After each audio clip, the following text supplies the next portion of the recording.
What's up, guys? We're back with another Grind Lifestyle. Man, today we have a legend. We have Mark Farner, the founder of Grand Funk Railroad. Last time we had him on my other podcast, Dadcast. He had some crazy stories about all kinds of crazy stuff he did back in the day. But he's got a new album out, so we're going to talk about the new album, what he's been up to, and some rock and roll, I assume. Let's go. How's it going, Mark? Good, Nick. All Good right. brother. Yeah, good to have you back on. Well, on this podcast anyway. We'll have to get you back on Dadcast eventually. But yeah, this one is just we're just going to talk about what you've been up to, some rock and roll, and all kinds of stuff. Let me introduce everybody. Scott Bartlett, he's the guitar player from Saving Abel. Jesse Dugas is our website, IT, social media guru, business partner, best friend, all that good stuff. So yeah, let's just jump in. Comrades, yeah, man. All right. Thanks for coming. Yeah. Man, again, Nick, you keep nailing these personalities and these guys for the podcast. I'm like, man, I'm a fucking IT guy. So what the hell am I doing? I'm assuming between Scott's stories and Mark's stories of just debauchery on the road, this could go on for hours and hours. I know you told us a Janis Joplin story on a helicopter last time. Something about some chocolates and some Southern Comfort and bars. Oh yeah. Oh, that's awesome.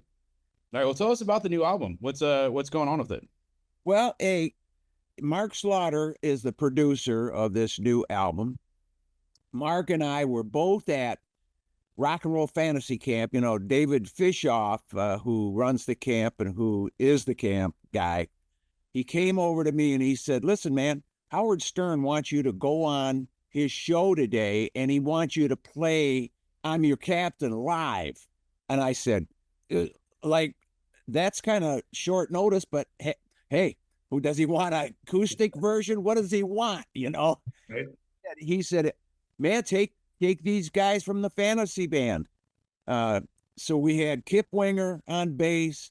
We had Sandy Gennaro on drums from Joan Jett's band. We had Teddy Zigzag from Guns N' Roses on keyboards. We had Bruce Kulick on acoustic guitar, Mark Slaughter on second, me on first, and we went over and we did I'm Your Captain. And, in the studio, you're really tight. It's a couple of feet away from each other, but we got everything set up with, live amplifiers. This is not like plug into some, footpad. It's just going live. And we pulled it off. It was so good. And Slaughter is like this far away from me, and he's singing right at me. And when we started, I took my cans off because, man, I can't do the can thing. I have to hear everybody at the same time, like on stage. I don't do in-ears. I do monitors. Amen, sir. Yeah, I pulled the cans off and I'm listening, and here's Slaughter singing on the bridge, am I in my cabin dreaming? And he's singing, am I in my cabin dreaming? He's hitting it so pure and so right on, and the phrasing was identical. I'm thinking, is this really real? Because I heard Slaughter sing, but it was, it was up there. It was in the stratosphere. And I said, Slaughter, dude, after we had got done and broke down and everybody's going back, I said, dude, you were singing your ass off, man. I didn't know that you could sing that way. He says, listen, I got to send you some music that I did, and I want you to give it a listen. So I get back to my house in Michigan, open an email, hear some songs from Slaughter, and I'm listening to them, and I'm going, damn, the production on the songs was outstanding. And, the stereo half pie, I could point to where the guitar was coming from, where when he did a drum roll, it was like across the kit in stereo. It was very good separation, like the best separation, and the tones were magic. So I just called him up. I didn't want to just, send emails back and forth. I just called him. I said, dude, first of all, who the hell produced that? He said, that was me. I said, you kidding me? You can produce too? And so anyways, he says, listen, I can get that sound, a good sound like that for you. I want to produce your next project, whatever it is. I said, and immediately I've got all these songs in my catalog that I'm thinking about, doing, and he just made them blossom, man. He gave me the hope of them finding a good home, man, in somebody's ears, because I switched years ago. I switched from A440. I switched back to the original American standard, which was A432, count backwards from 432. It switched in 1953, and Rockefeller switched it up for, I couldn't tell you why, man. But 432 is very friendly to things that are natural, including water, like one. And we're like 80-90% water. So 432, I saw this visual one time of a link that a guy put a 15-inch driver next to a kiddie pool on a deck, and at 440, he played A2 at 125 decibels, and 90 decibels is the threshold of pain. So 125 decibels is pounding it, and the kiddie pool was just waves and froth and foam and just like a storm going on, man, in this little 6-foot kiddie pool. He switched it off, put the tone generator to 432, played A2 at 125 decibels, and dudes, it was a piece of glass. That's just a visual that I had, and that got me going. I'm thinking, what the hell is the difference? I mean, it's so minute. If you listen to 440 and 432, first one and then the other, you could hardly tell. Hardly, yeah. Yeah, it's fractional.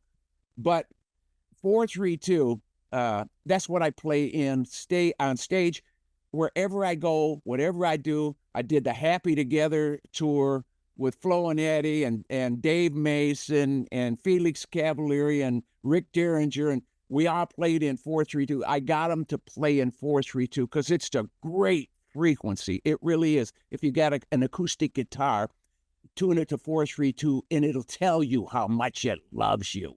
That is fascinating, dude. I love the science behind it too. I'm kind of a nerd. Like, I love when Mutt Lange did Back in Black record with AC/DC, he famously did the left guitars to 438 and the right guitars to 442.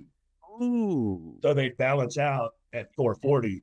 But now it makes me think, what if some cat was to come in and do like 430 and then 434, so they equaled out at 432? Ah. Now I'm blowing my own mind. Well, that's a damn good answer, Scott. My man. But anyways, we recorded this whole thing in 432. I did I'm Your Captain over again. We used the original drum track to do a tempo map. I wanted it to be, because back then we didn't play to some click track. That's AI bullshit. Really, I mean, why are they having us play to something that's not human? To feel human, you got to play to a drummer and record it that way, man. But these guys in the studios, they got to have something that they can reference to in time and whatever. And if they're doing keyboards or MIDI or whatever, and I understand that, but I wanted it to be the original timing, because Brewer was all over the place. He was up, he was down. I mean, he was a drummer, a human guy sitting there drumming. When he gets excited, he speeds up. When he does a drum fill, you got to get to one just a little bit quicker than what you're thinking, because he's going to finish on that drum fill. He's going to get to one a little quicker than everybody else. So I did that, and the guy who played, he's a drummer out in California, Josh Egan. He did the tempo map for us, and he played the drums on I'm Your Captain on a set of Ludwigs, which was the same drums that Brewer used on the original track. So I'm really proud of this second incarnation of I'm Your Captain. We got some songs on there that are heart touchers. We got songs on there that are spitting out the truth, that are shouting out the truth. Real is the first single from this album, and it's talking about the New World Order. I get so doggone mad because it means giving up everything we ever had. We used to have freedom, Lord, and liberty. Now we just have taxes and a state of poverty. Because I'm real, I tell you how I feel. And when I speak to the common man. I'm calling out danger. I'm calling out warning, because the beast of the earth is a two-legged walking man. Dig that. It's powerful, man.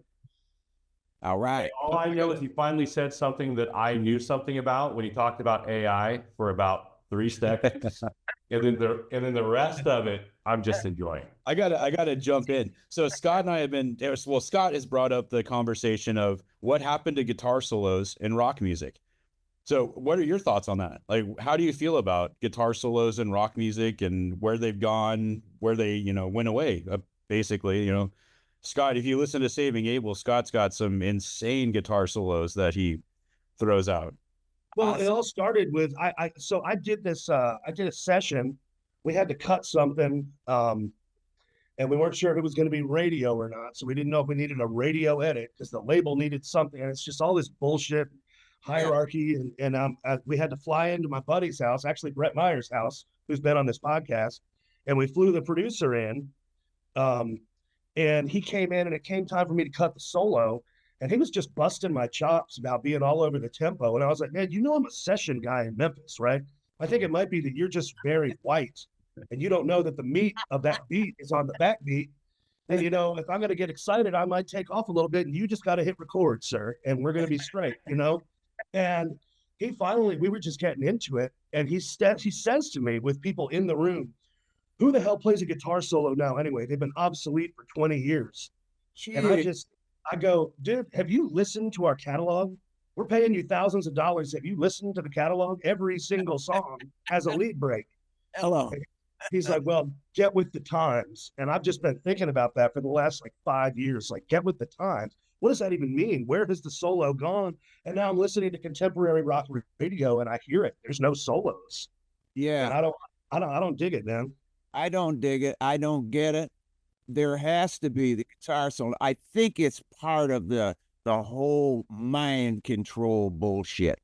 The getting us off of, what we know is good and true. And a good guitar solo, man, will set your ass free. Are you kidding me? Come on. Hell yeah. And then, live, it's a lead break. Give your singer a break, man. He's up there singing his heart out. Give him 30 seconds. Hell, give me all the brothers. Give him 35 minutes. So just back to that. So I did a deep dive after you brought that up, Scott, and I'm like, okay, so I got to go start and look at some live videos of bands that on the radio or like on iTunes, they're not using the guitar solo, but what are they doing live? So I went back and I looked at Anberlin, for example. Those guys are all friends of mine. Christian fucking puts out some insane guitar solos while they're playing live, but you don't hear that in the tracks that are put out to radio. So it's kind of like, what the hell? Like, is there, as a musician, is there a difference? You touched on a little bit. Is there a difference for studio work and then when you go live, because you have a lot more freedom when you're live? You don't have your producer, you don't have your record label telling you what you can and cannot do. I guess my question is there a big difference live and then what you put out for consumption? What I hear sort of resoundingly from people is, and this is just bullshit, it's just the way society is, honestly. They say it's about attention span. So you basically got 3 minutes or less to say your whole message. And if anything's going to get cut, it's going to be that solo. So you might have the radio edit for radio where it's like 2 minutes and 59 seconds is the sweet spot. Then there's the album version that's got the solo that's maybe 16 bars. And then live, some bands will allow the freedom to, but a lot of them these days don't even know how to, they're on that click track and there's tracks. Everything is segmented exactly. If the song is 259, that song is 259 with a 4 count at the front of it, so that they're all locked into their grid and there's no feeling or anything. It's just a mathematical equation. Man, I hear all of that. Well, and being the analytic guy that I am, that's the first thing that resonated with me when you guys brought it up. Is it's now, especially not so much on live radio, but any streaming platform, including SiriusXM, which people don't understand that is a streaming platform. Analytically, they can track when the fall off point is, right? And so they're figuring out that about that 2-minute, 35, 2-minute 45 mark, people are changing stations or hitting next. They're advancing because they've lost interest. And so this is the part that not a lot of people realize. What follows most songs, especially good songs, an advertisement, right? So if you get to 3:30, 3:45 and someone has skipped over, they just skipped over the people that are paying the bills. It's just so, man. So like, at what point can we agree that progress is regression? Yeah, man. Well, back in 1996, when they deregulated the FCC, Scott, prior to that, the 777 rule had been set in place. You could own 7 AM, 7 FM, 7 television stations, and it was put in place to prevent a monopoly from what we are suffering from today, man, this monopoly. And another thing I'd like to point out is when you take mom and pop out of the ownership and the grandma and grandpa, because that's who owned all the damn stations. I mean, we'd go over to their house after we do a TV show and we have barbecue chicken out in the backyard and play tag football with their kids. I mean, that's who owned the stations, and there was a moral conscience over what our children were seeing and hearing.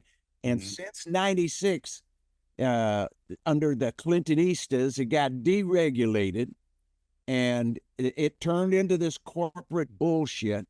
And not only does Clear Channel own stations in the USA, but when I was in Mexico City, we were opening for the Doors, and I went down and do this 50,000 watt station, Mexico City. The guy says, "Farner, you are the last interview that we're doing on this station." And I had done interviews at that station many times before. I said, "Why? What's up?" He said, "We got bought out by Clear Channel in Mexico City." So for what it's worth, this format that's happening is happening not just in the U.S., but it's happening like worldwide. And it's turned into, the guys who issue the currency to all these countries. There's the Federal Reserve, the European Central Banks, and the Bank of England. They issue the currency to over 189 countries. And wherever they issue the currency, they control the media. So what we got, a worldwide web of theater, and everything is sick bullshit, man, because there are sick assholes running it. My 2 cents. I love those 2 cents. Oh man, I'll take more cents. You know what our first clip is, Nick? Yeah. No, I 100% agree. It's just it's gotten crazy. They'll just kind of, being like, I've done concert promotion for the last 25 years, and seeing what we started out with and where we're at now, it's just like, damn, like what happened? Like, I remember doing when we signed our first deal, it was when Virgin and Capital had merged, and then they all merged with EMI, and it was just this corporate amalgam of bullshit.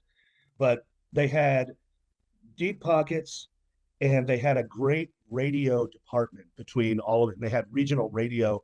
And I can remember getting to do what you're talking about. We would do, because Saving Abel, we're from the Bible Belt. So we're just supposed to be like those friendly Southern guys that, you can put around your kids.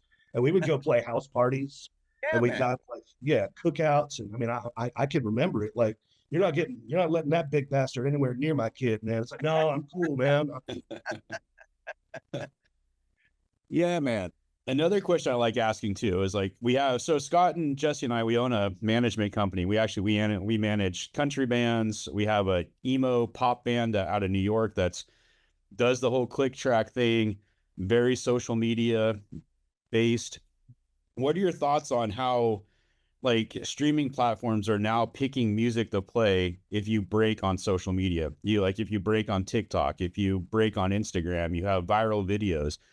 I have a friend that's a program director for one of the XM stations, and he is saying if you don't have a viral video on TikTok, you're not played on our station. How do you feel about that? Like that's gotta, it just seems weird to me that they took out the talent basically. Exactly. And it's the same bullshit that runs the Rock Hall, the Rock and Roll Hall of Fame. People have said, why aren't you guys in the Rock and Roll Hall of Fame? You had all of these concerts, you sold out Shea Stadium faster than the Beatles. You were the shit in the 70s. And my answer has always been because we don't have that brown ring around our lips. Just saying. It's the same way. It's like dealing with the government. Who the hell is for you? Not any of those assholes. It's turned into this thing, and it's turned into this, the value, instead of having the values, where like Scott was talking about going and playing, for these kids, and there was no worry about whether, their kids were safe around you or not, because this is what we exude as musicians. We got love in our heart. It's real love. And they're trying to change all of that with their monopolization of this media and the structure that you're talking about, Nick. I don't agree with it. I mean, why would you do that? That's totally political. That there's nothing natural about that, and there's no merit for somebody to want to earn that position. Right. Yeah, it's frustrating as like a promoter too, because or even like a manager of a band. We can't sell our bands to like an agent. We can't sell them to venues unless they have X amount of followers on social media. They have to have a certain amount of video views. Nobody will pay to book them unless people are watching them on social media. And like 5-10 years ago, that was never a thing. It was, did you make it on the radio? Do you have good music? Are you talented? Do people want to listen to you? Those were the questions you asked. Now it's like, okay, do you have 10,000 followers on Facebook? Do you have 100 million views on TikTok? Cool. I'll give you $500 to come play a show.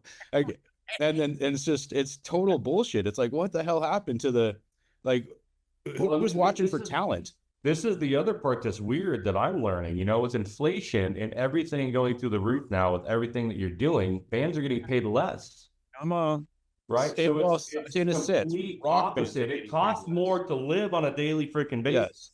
But we're going to pay you a third of what we paid you 3 years ago. Well, kind of. Country bands and Christian bands are getting paid considerably more.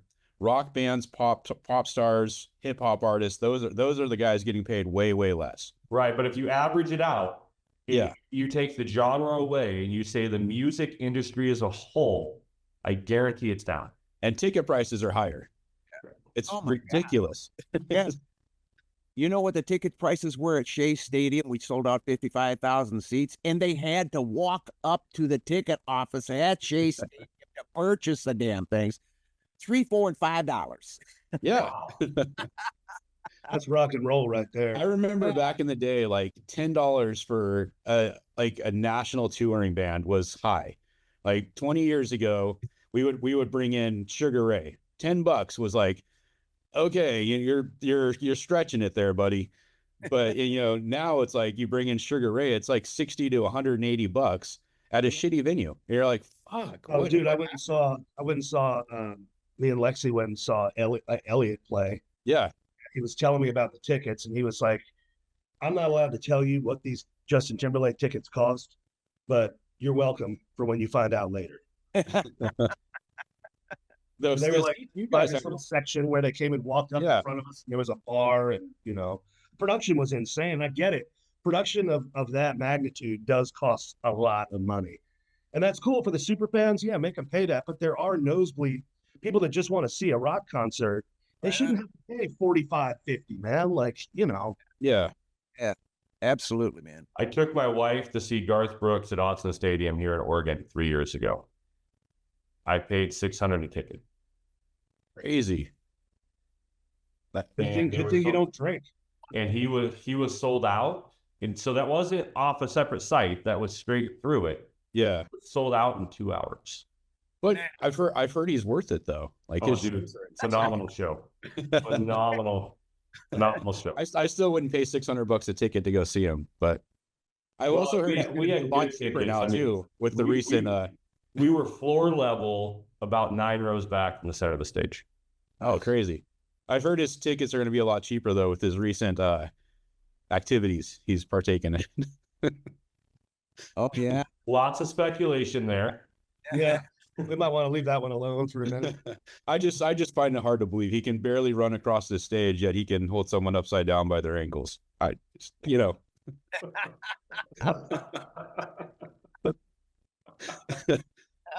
right, how about Bite Daddy? Hey, I'm gonna drive this ship back in the right way. Did you guys notice that he sang for us immediately after joining the podcast? I mean, I know. I was gonna ask him to grab a guitar and like rock a guitar solo for us. That's the one thing Scott Bartlett has not done. Neither has Brian. We have two musicians on our podcast, and neither one of them has jammed live on the podcast yet. Well, remember this, these podcasts are about our guests. I'm not going to make it about me, although I have a shameless promotional platform right behind me. So, by the way, go to Scott Bartlett's website and buy the goddamn shirt. In my defense, that spawned from laziness. That's still set up from that podcast I did, or that live. That Yeah.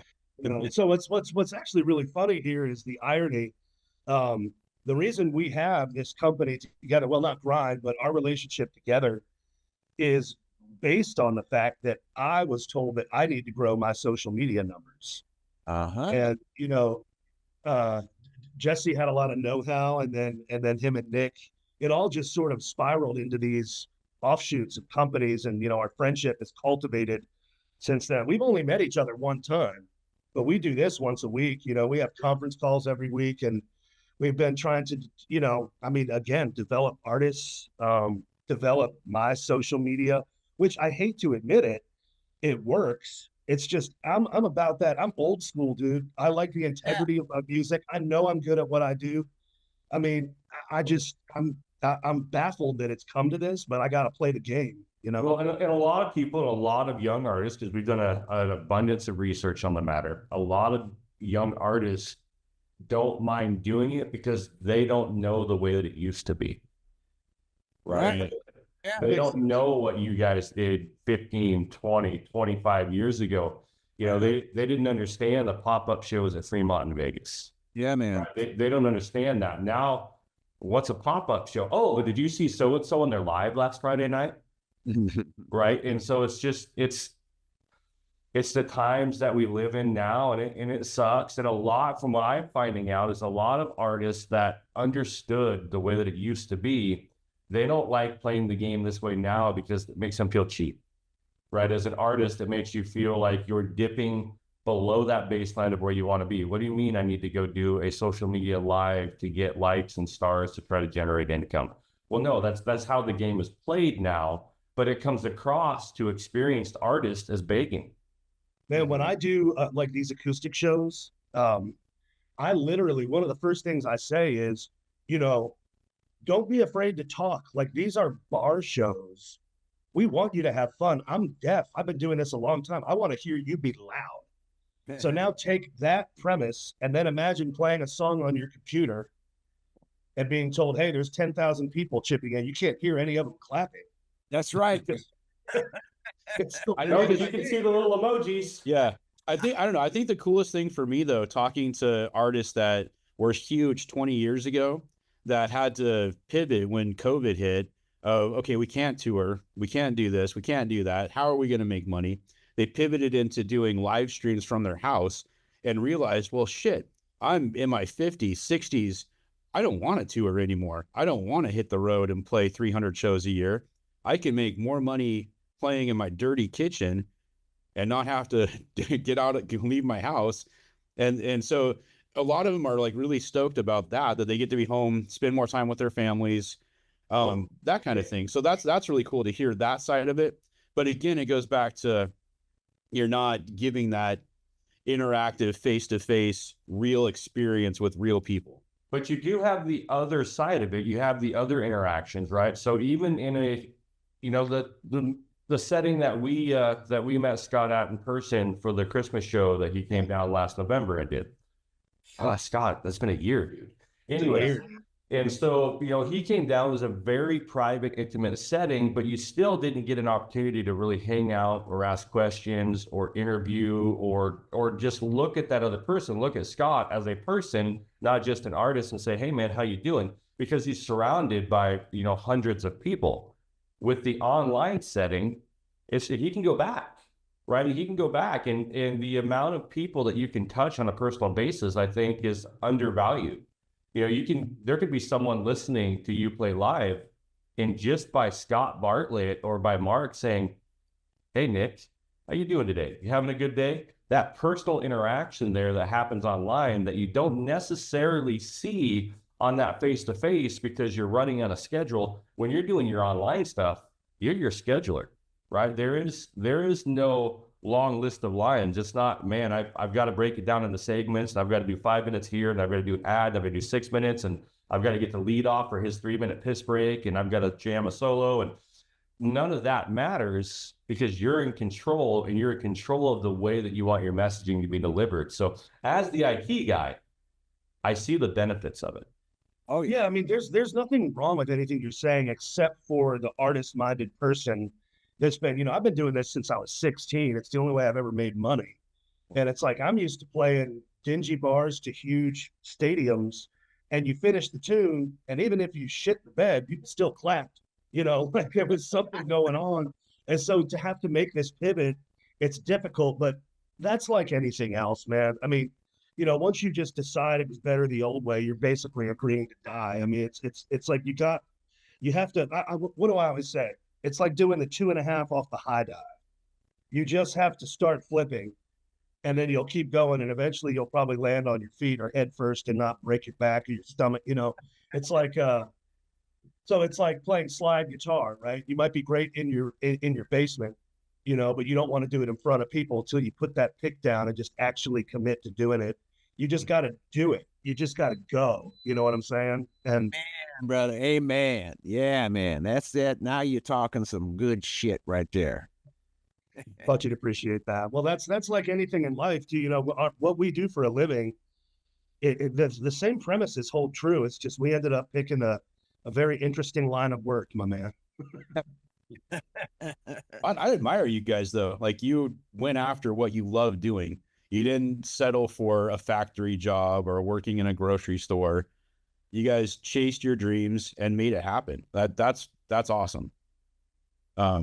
If more people did that, I honestly think the world would be a better place if you didn't just fucking settle. If you just were like, man, I want to go do something crazy and big and amazing and change lives, the world would be a much better place. Amen. I had parents that were behind me too, Nick, and that helped. When I got laid off from high school because I had an altercation with the algebra teacher who was the football coach. They threw me out of the school.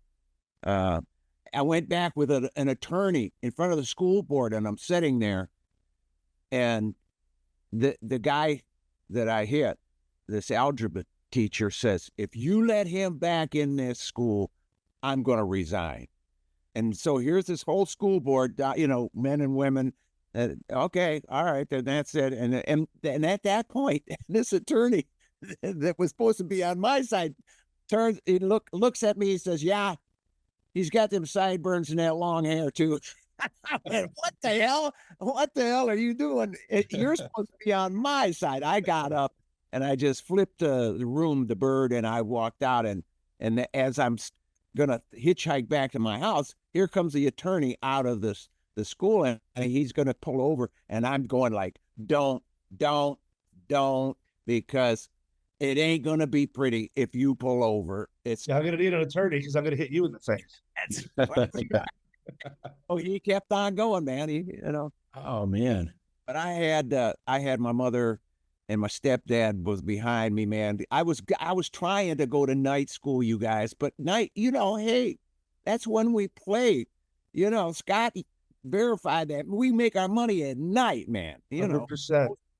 Most of the time. So I went to my mom and stepdad. I said, listen, I appreciate you guys put me through this night school and everything, but it's messing with my money. And they go, you just do what you think is right, Mark. We think that you're good enough to make it. So you just go ahead and do it. I said, all right, then. That was the best music to my ears, man. Well, I think that's like a big thing about being a parent too, is like encourage your kids. Don't hold them back. If they have an interest, just encourage it, push it. Nick. Yeah, man. All right. This has been a great one. Yeah, this is fun. I want to hear some road stories now. Let's either one of you guys go first. Jump in and let's some crazy shit that happened on the road that is just Randall's Island. Randall's Island. Oh my God. There was this pop festival. Janice was on the show, Jimi Hendrix, all the big people, and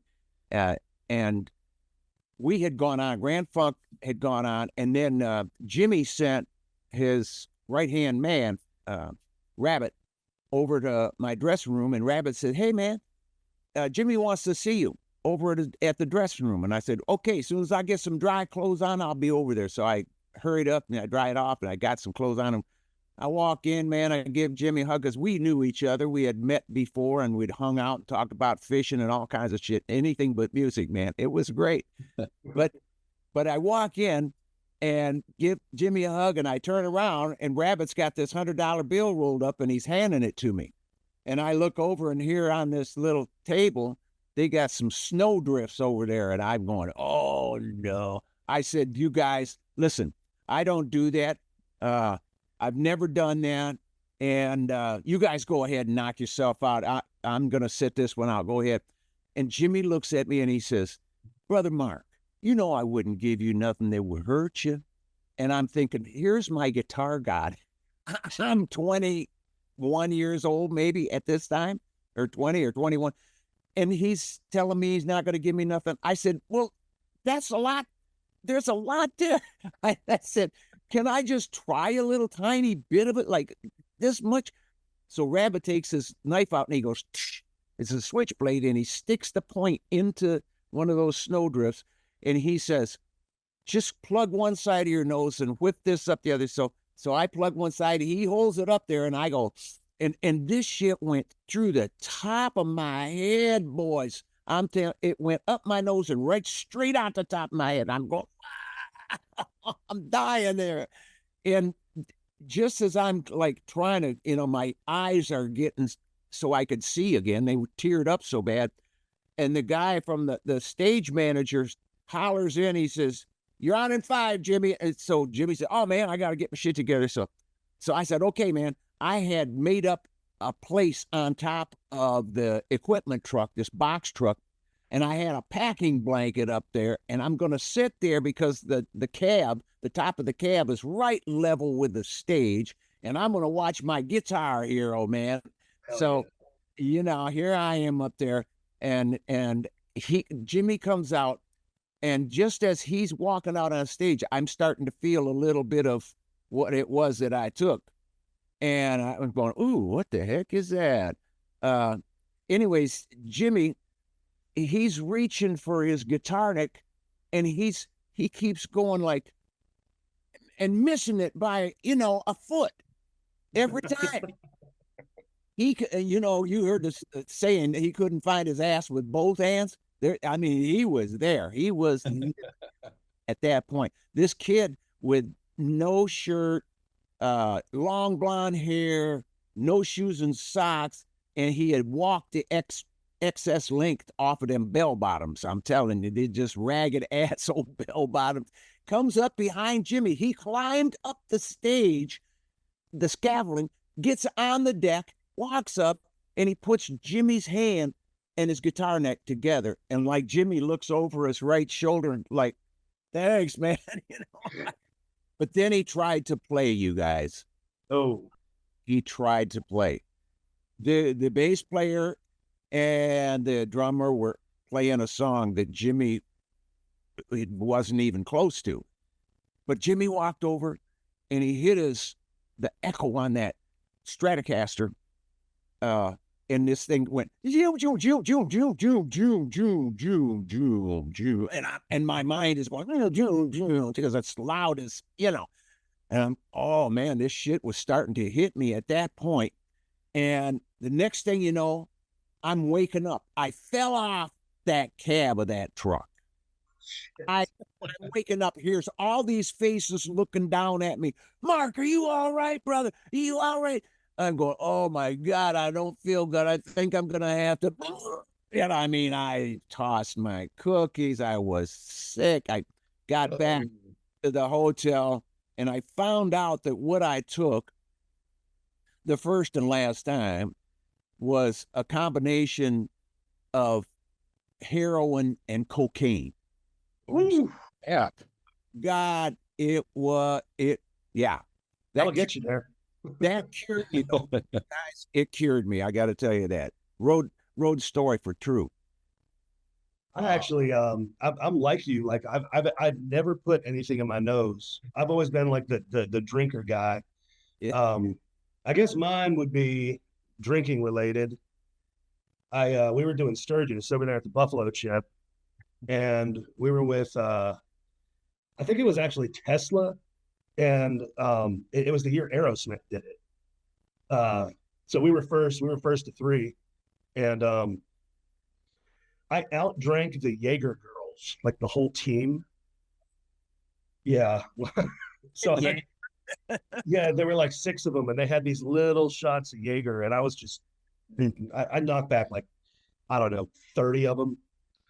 And then we had to ride because it's so far from Sturgis to anywhere. We had to play the gig and then split. And I kept drinking on our bus. And I don't remember any of this, but they told me my driver the next day famously said, I've driven for Skinner. I've driven for AC/DC. I've never seen anybody so drunk they couldn't sit on the bus. They would prop me up and I would just like sort of fall down. So they put like a little dish, like a little doggy dish for me to throw up in, and then a little doggy dish of water. And I kind of laid on the floor for a while. And then my other guitar player started messing with me. This is where it gets a little hairy. We went back. They put me to bed, and I'm in the back bunk in the middle. And he slept next to me, or sorry, back bunk on the right in the middle. And he was across from me in the back bunk on the left in the middle. And I guess he came up to apologize to me, and he kind of hugged me in my bunk. And I jumped up and threw him into his bunk. And I started choking him.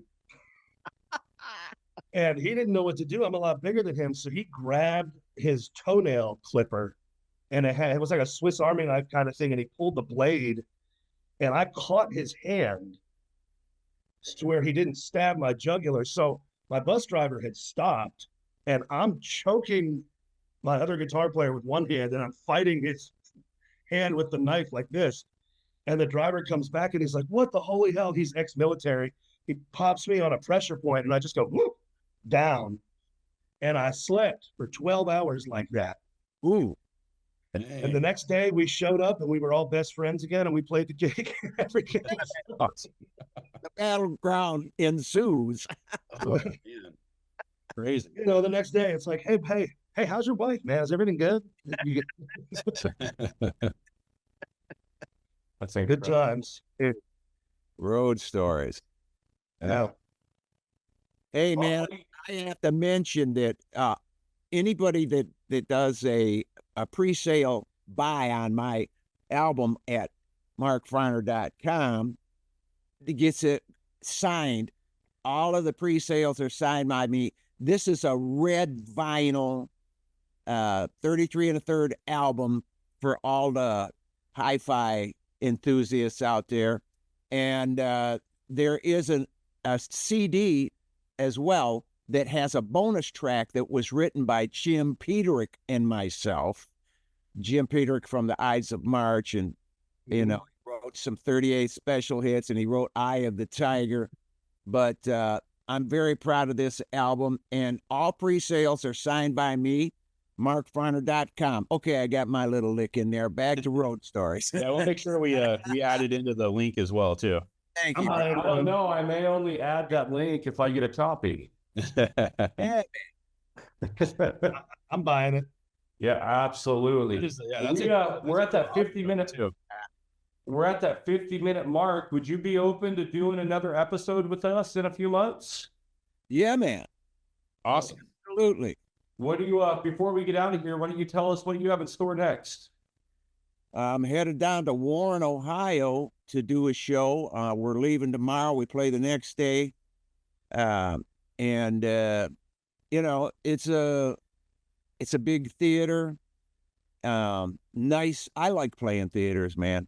Me too. And, yeah, it's a close audience. You get to feel the emotion, and we get to love on them. You know, we always pray before we go on. We do.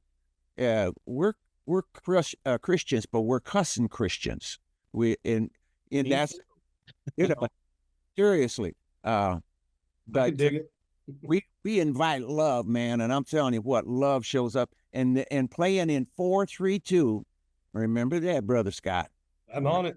And you got your acoustic to that. That will convince you all by itself. Because when you find you're bringing it in, and that tuner's going to the green, here comes this. There's a whistle. It's a harmonic that's created on every freaking string, dude. It's like you could almost tune to the whistle. I'm serious. It's a beautiful thing. So we're gonna love on that audience in Warren, Ohio, and we get to get, you know, when you get together with your brothers, it's like a family reunion, and the Detroit teams are killing it this year. So my road manager, Cooch, he's going to tell us all about it and how they're stomping a mud hole in somebody's ass. I know the Lions are doing really well. Yeah. A good year. Yeah. Pistons getting ready to tip off. Is Detroit home for you, or is it Flint or Flint? Flint is my home stomping grounds. right on, man? I love Kevin Zink over there at the machine shop. All right. Awesome. So you played the machine shop. Eh? Oh man, we gave him his first ever gold record. He cried on stage. It was awesome. Great, man. Still up in his office. Yeah. That's great, man. All righty. Well, let's wrap this one up. Scott, you want to take us out today? No, you guys are better at that. All right. Go ahead, Nick. Real Hey, quick. thanks again, Mark. It's great to meet you. Really, I mean, this has been incredible. My pleasure, brother. Thank you. I can't wait for part 2. More road stories. I'm sure you guys have a shitload of them. Oh yeah. And yeah, I'm a cussing Christian as well. So there's that. I'm also, I got to admit, I'll say it at the end here. I'm a bit starstruck. I've been a fan my whole life, and you're a gentleman, sir. Thank you for everything. Well, God bless you. I appreciate it, and appreciate meeting you and hearing your stories as well. And I hope that we're on together again. My man, it's yeah. going to happen. Oh, for sure. Yeah. So guys, you know the drill. Like, share, comment, subscribe, all the things. Thank you so much. We'll catch you next time. Peace. Later, guys. If I don't see you in the future, I'll see you in the pasture. My man. On that, we are out.